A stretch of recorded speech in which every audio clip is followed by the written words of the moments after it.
kesimpulan Quraisy Shihab yang mengatakan tidak menunjukkan batas aurat yang wajib ditutupi menurut hukum Islam dan menyerahkan kepada masing-masing menurut situasi, kondisi dan kebutuhan, ini jelas kesimpulan yang ngawur dan tidak membedakan antara batasan aurat yang menjadi ijma ulama dan menjadi khilafiyah di kalangan mereka. Ini sembrono namanya dengan menyatakan seperti itu. Ketiga, ini juga ya, Dr. Quraisy Shihab cenderung menyamakan wanita yang berhijab secara syar'i yang menutup auratnya dan wanita yang menampakkan bagian auratnya secara terhormat, tidak mengundang rangsangan dan usilan. Jadi kata Pak Quraisy Shihab ini, auratnya tampak tapi terhormat, tidak mengundang rangsangan dan usilan. Entah apa maksudnya ini. Bahkan Dr. Quraisy Shihab memberikan pembelaan terhadap pendapatnya dengan mengatakan, kata dia, seringkali menampakkan yang sedikit justru menimbulkan rangsangan yang lebih besar daripada menampakkan yang banyak. Artinya apa? Dalam pernyataan tersebut ada kesan Dr. Quraisy Shihab lebih mendukung orang yang mengumbar auratnya daripada yang menutupi auratnya, karena dianggapnya berpotensi lebih menimbulkan rangsangan kepada laki-laki yang memandang. Dan tentunya ini bertentangan dengan hikmatut tasyri' yang diterangkan dalam Al-Quran. Allah subhanahu wa ta'ala berfirman, ya ayyuhan nabi qul li azwajika wa banatika wa nisa'il mu'minin yudnina alaihinna min jalabibihin dzalika adna ay yu'rafna fala yu'zain wa kana Allahu ghafurur rahima. Hai Nabi, katakanlah kepada istri-istrimu dan anak-anak perempuanmu dan wanita-wanita orang-orang mukmin agar mereka mengulurkan atas diri mereka jilbab mereka. Itu menjadikan mereka lebih mudah dikenal sehingga mereka tidak diganggu. Nah, di dalam ayat ini dijelaskan orang itu semakin tertutup auratnya, bukan semakin terumbar, justru semakin terhormat, tidak menimbulkan rangsangan dan tidak menimbulkan usilan. Itu semakin tertutup. Justru yang terbuka itu yang menimbulkan rangsangan birahi dan menimbulkan usilan. Ini berdasarkan ayat ini. Kemudian lagi, keempat, Dr. Quraisy Shihab berpendapat, kata dia, kita tidak wajar menyatakan bahwa mereka yang tidak memakai kerudung atau menampakkan setengah tangannya jelas-jelas telah melanggar petunjuk agama. Bukankah Al-Quran tidak menyebut batas aurat? Ketika membahasnya, para ulama pun berbeda pendapat. Ini pernyataan Quraisy Shihab dalam bukunya halaman 241. Maksudnya apa? Kata dia, yang tidak memakai kerudung itu tidak melanggar petunjuk agama, katanya. Al-Quran tidak menjelaskan batas aurat. Ini kata dia, jelas ini enggak sesuai dengan Al-Quran. Al-Quran menjelaskan tentang kerudung. Wal yadribna bi khumurihinna ala juyubihin. Dan hendaklah mereka menutupkan kerudung mereka ke dada mereka. Al-Quran surah An-Nur ayat 31. Maksudnya kaum wanita wajib menutupi rambut, leher, anting-anting dan dada mereka dengan kerudung itu. Jadi ingat, jangan dibilang kerudung tidak ada dalam Al-Quran. Ada dalam Al-Quran. Kemudian lagi, dan jangan dibilang bahwa perintah menutupkan kerudung ke dada yang meliputi rambut, leher, anting-anting, jangan dibilang itu tidak wajib. Jangan, ini perintah wajib. Mengapa wajib? Penggalan ayat di atas disampaikan bersama dalam rangkaian penggalan-penggalan lain yang hukumnya wajib dijalankan, itu dalam satu ayat.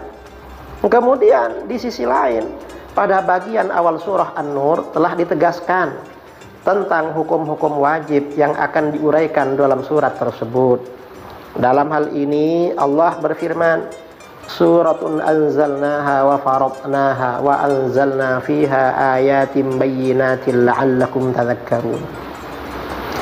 Inilah suatu surat yang kami turunkan dan kami wajibkan menjalankan hukum-hukumnya, dan kami turunkan di dalamnya tanda-tanda kebesaran Allah yang jelas agar kamu ingat. Al-Quran surah An-Nur ayat 1. Maksud wa faradnaha dalam ayat itu, wa faradnaha ay qarrarnaha wa qaddarnaha wa aktsarna fiha minal furuq wa akadnaha.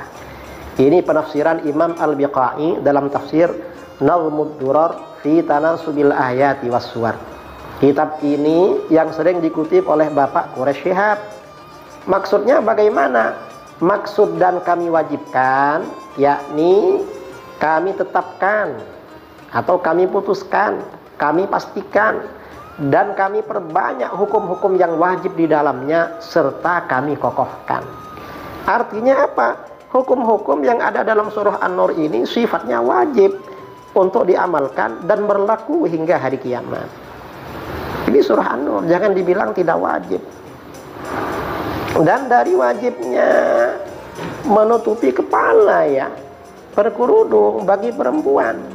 Ini ada hadis ya yang menjadi pelajaran bagi kita. An Abi Hurairah radhiyallahu an, qala Rasulullah sallallahu alaihi wasallam, "Shinfani min ahli an-nar lam arahuma, qaumun ma'hum siyatun kadhanabil baqar, yadribuna bihan nas, wa nisa'un kasiyatun 'ariyatun mumilatun 'ailat, ru'usuhunna kaslimatil bukhtil ma'ilah, alla yadkhulnal jannah wa la yajiduna rihaha wa inna rihaha la yujadu min masirati kadza wa kadza." Rawahu Muslim. Dari Abu Hurairah radhiyallahu an, Rasulullah sallallahu alaihi wasallam bersabda, dua kelompok dari penghuni neraka belum saya lihat keduanya. Kelompok pertama adalah kaum pria yang memiliki cemeti-cemeti seperti ekor sapi.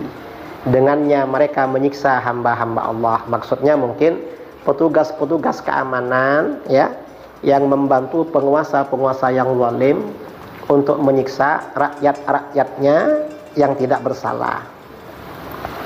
Kemudian dan kedua adalah wanita-wanita yang berbusana tetapi telanjang, serta berlenggak-lenggok dan melenggak-lenggokkan orang lain. Di atas kepala mereka sesuatu seperti punuk-punuk unta. Mereka tidak akan masuk surga dan menghirup aromanya. Dan sesungguhnya aroma surga akan tercium dari jarak yang jauh. Hadis riwayat Imam Muslim.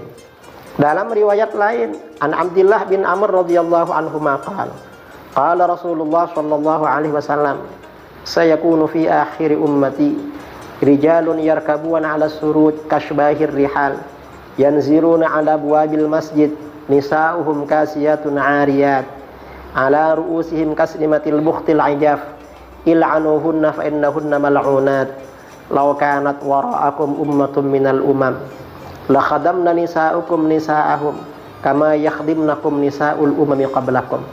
Rawahu Ahmad wa shahhahu Ibnu Hibban wal Hakim. Dari Abdullah bin Amr radhiyallahu anhuma, Rasulullah sallallahu alaihi wasallam bersabda, pada akhir umatku akan ada kaum pria yang menunggang di atas pelana-pelana kuda seperti rumah-rumah. Ini isyarat terhadap mobil-mobil yang ada sekarang, mirip rumah-rumah mobil. Mereka turun di pintu-pintu masjid. Mobil ini langsung turun di pintu masjid.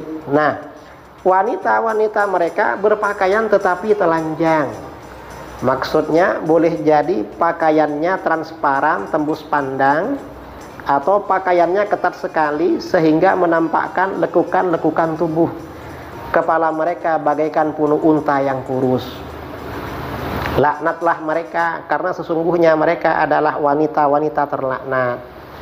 Seandainya setelah kalian ada salah satu umat, niscaya wanita-wanita kalian akan menjadi pembantu bagi wanita-wanita mereka, sebagaimana wanita-wanita mereka menjadi pembantu bagi wanita-wanita kalian. Hadis riwayat Imam Ahmad dan disahihkan oleh Ibnu Hibban dan Al-Hakim. Nah, maksud hadis ini, maksud di atas kepala mereka ada sesuatu seperti punuk-punuk unta. Maksudnya kaum wanita itu mereka memperbesar bentuk kepala mereka dengan mengikatkan kerudung, kain dan lainnya pada kepala mereka sehingga menyerupai punuk unta. Nah, ini maksudnya apa? Kaum perempuan yang kepalanya ditutup, tapi penutup kepalanya justru menarik perhatian. Menarik perhatian laki-laki karena dibuat memperbesar bentuk kepalanya. Ini dilaknat oleh Allah. Ini dilarang, diharamkan. Lalu gimana dengan orang yang membuka kepalanya tidak berkerudung? Ini kan justru lebih parah ini, kalau tidak berkerudung. Nah, dari sini kata para ulama, rambut itu secara ijma memang aurat. Ibnu Hazm al-Andalusi berkata, wattafaqu ala anna sya'ral hurrah wa jismaha hasha wajhaha wa yadayha aurah. Para ulama telah bersepakat, berijma bahwa rambut wanita merdeka dan tubuhnya kecuali wajah dan kedua tangannya adalah aurat. Artinya sesuatu yang wajib ditutupi. Ini pernyataan Imam Ibnu Hazm al-Andalusi dalam kitabnya Maratibul Ijma. Nah, walhasil Dr. Quraish Shihab yang mengatakan wanita tidak berkerudung tidak melanggar aturan agama, tidak ada di dalam Al-Quran, itu tidak benar. Justru dalam Al-Quran sangat jelas, dan di dalam tafsir Al-Misbah dijelaskan, kemudian di dalam buku bagian awal, bagian sebelumnya dijelaskan juga ayat tentang kerudung itu, tapi di bagian belakang dibilang tidak ada. Nantah bagaimana kok bisa seperti itu?